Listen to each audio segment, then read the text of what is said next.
Hi friends, இன்றைக்கி பார்க்க போகிற மொபைல் பார்த்தீங்கன்னா iQOO9SE அப்படின்னு சொல்லிட்டு ஒரு மொபைல் தான். iQவில் எல்லாமே கேமிங் ஃபோன்ஸ் தான் உங்களுக்கு பார்க்குறீங்க.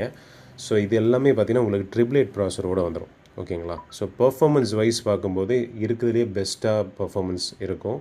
Adreno 660 ப்ராசர் யூஸ் பண்ணியிருப்பாங்க. Snapdragon 888 5G ப்ராசர் யூஸ் பண்ணியிருப்பாங்க. 48 MP கேமரா யூஸ் பண்ணியிருப்பாங்க. 13+2 4K ரெசல்யூஷன் வரைக்கும் வீடியோ கேப்சர் பண்ணிக்கலாம். 4500 mAh பேட்டரியோடு வந்துடும். கண்டிஷன் ஆஃப் த ஃபோன் பார்த்தீங்கன்னா அப்படியே டெமோ கண்டிஷன் தான். ஓகேங்களா? சூப்பர் கண்டிஷனில் வந்திருக்கு. ஸோ வேணுன்றவங்க சீக்கிரமாக வாங்கிக்கோங்க. இது எல்லாமே லான்ச் ஆகும்போது 40,000 45,000 மேபி க்ளோஸ் டு 40,000 ருபீஸ்க்கு லான்ச் பண்ணாங்க. நம்ம தரக்கூடிய ப்ரைஸ் பார்த்தீங்கன்னா ஜஸ்ட்டு 16,500 16,500 மட்டும்தான் கொடுத்துட்ருக்கோம். ஒன்லி மொபைல் தான் ஆஃபர் பண்ணுறோம். ஸோ நல்ல ப்ரைஸிங். இதெல்லாம் 20,000 18,000 வரைக்கும் போயிட்டு இருந்தது மார்க்கெட்டில். நம்ம 16,500 ருபீஸ் மட்டும் தான் கொடுத்துட்ருக்கோம். வேணுன்றவங்க சீக்கிரமாக புக்